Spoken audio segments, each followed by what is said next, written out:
ලස්සනයි ඒක. ධර්මමය වාර. ඕනේ මේකේ. අමාරු කරන්නේ නැහැ. අරහෙට අත දික් කරනවා මෙහෙට අත දික් කරනවා දැන් මට බෑ නෑ උඩගේ. මම මෙහෙ වුණා කියන්නේ. එනවා.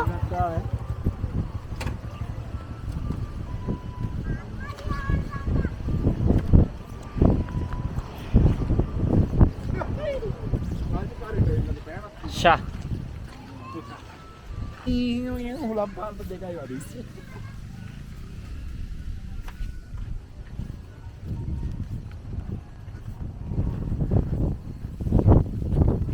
ලස්සනයි නේද? අතනින් තමයි යන්නේ. කොයි? අර මෙතන තියෙන පොඩි වැවක් වගේ එකක්. ඔව්. ඒක අර බන්ට් කෑල්ලක් පෙන්නේ. ඔව්. ඔය හතලකින් දාලා ඔය හෙට්ටි පොළ පාරේ. අර අතන ඔය හතලක ටවුන් එක තියෙන්නේ. අර ග්‍රවුන්ඩ් එක වගේ හේ චුට්ටක් එහෙයි තියෙන්නේ. චුට්ටක් බන්ට් කෑල්ලක් තියෙන්නේ. ඔව්. ඕක උඩින් තමයි එන්න ඕන අපි. වැලිලාගේ නැන්දලාගේ ගෙදර නැද්ද? රත්නල්ල බලන්න. වැලිලා ගෙදර තියෙන්න බෑ.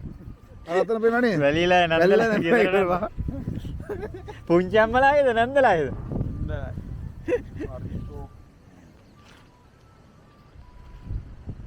යවන්න වගේ යන්නේ.